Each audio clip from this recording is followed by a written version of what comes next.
Rebonjour à toutes et à tous, c'est Stéphane pour la chaîne Foilier. Je vous remercie de me retrouver chez moi et donc chez vous. Est-ce que vous connaissez Safia Haït Ouarabi? Je ne la connaissais pas. Il s'agit d'une militante antiraciste, étudiante en sociologie, dont le compte Twitter est accessible ici d'ailleurs, que je vous recommande. Je vous le mettrai en description de la vidéo.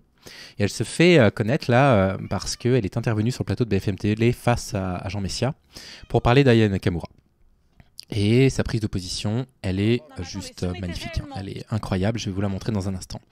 Qu'est-ce qui se passe avec Aya Nakamura? Ce qui se passe, c'est que Emmanuel Macron a sous-entendu que pour la cérémonie d'ouverture des Jeux Olympiques, il songeait à faire appel à Aya Nakamura pour chanter éventuellement un texte ou une chanson d'Edith Piaf. Bien.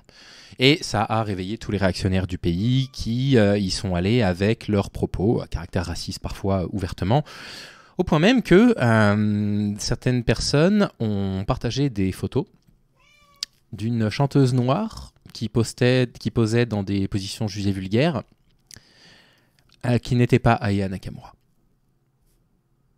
Le summum du ridicule, le summum du racisme, on est la risée des médias internationaux. Je ne vais pas vous faire une revue de presse, je pense que Paduring va le faire, mais c'est absolument ridicule. Vraiment ridicule d'en arriver là, quoi. Donc toutes les noirs se ressemblent, vraisemblablement.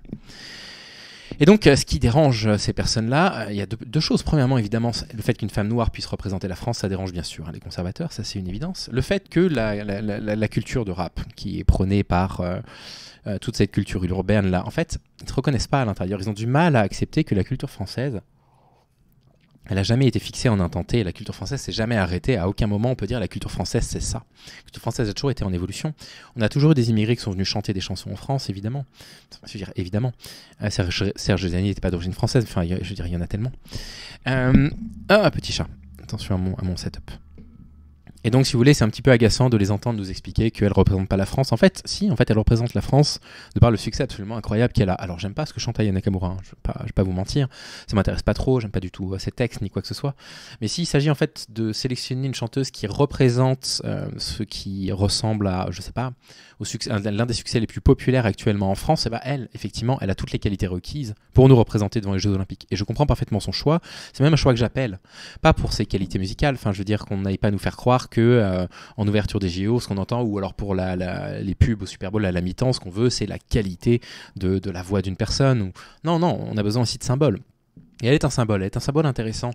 Elle est un symbole intéressant de sa génération, elle est un symbole intéressant de la génération qui écoute Aya Nakamura, puis elle est aussi un symbole assez intéressant du coup de cette culture qu'on ne reconnaît pas comme une culture officielle, qu'on ne reconnaît pas comme une culture dominante qui nous dérange. Et je trouve que son choix serait quand même relativement intéressant pour chanter du Piaf, peut-être pas, ça je m'en fiche. Moi j'ai pas énormément d'attachement au texte d'Edith Piaf. Ce qui m'amuse, c'est que les réactionnaires à l'époque ils détestaient Edith Piaf.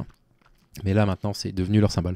Et donc, sur BFM TV, vous avez du coup cette militante, Safia Haït Ouarabi, qui se retrouve face à Jean Messia et qui déroule son argumentaire antiraciste absolument à la perfection, qui ne laisse pas Jean Messia lui couper la parole. Je vais vous le laisser dans son intégralité, je n'aurai rien à rajouter. Écoutez ça.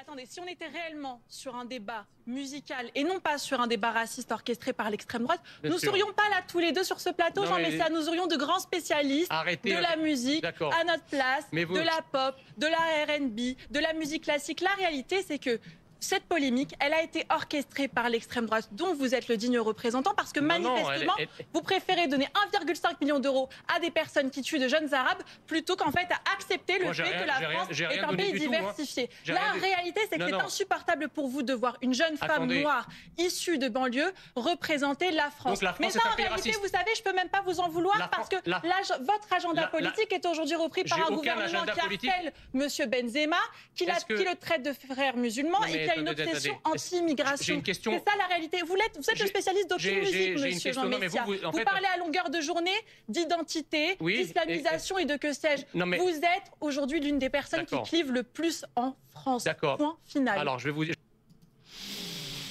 Franchement, bravo. Pour une personne qui n'est pas une personnalité politique, qui n'a pas l'habitude des plateaux télé, être capable d'aller dérouler son argumentaire comme ça, sans se laisser couper par ce mec qui tente de lui couper la parole à je ne sais pas combien de reprises, et juste dérouler son argumentaire, précisément en plus de ça, en disant les termes, bravo. Grand bravo, moi j'ai rien à rajouter à son discours, et je suis très content d'en faire une deuxième vidéo pour aujourd'hui. Je sais que l'algorithme n'est pas trop fan des doubles sorties dans la journée, mais immense bravo.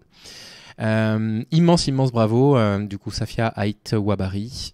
Abonnez-vous à ses comptes, je vais vous le mettre dans la description de la chaîne. Et puis évidemment soutien à Aya Nakamura pour les injures racistes que j'ai vues passer sur internet, qui sont vraiment lamentables, qui circulent sur son compte. Allez, prenez soin de vous, à bientôt les amis.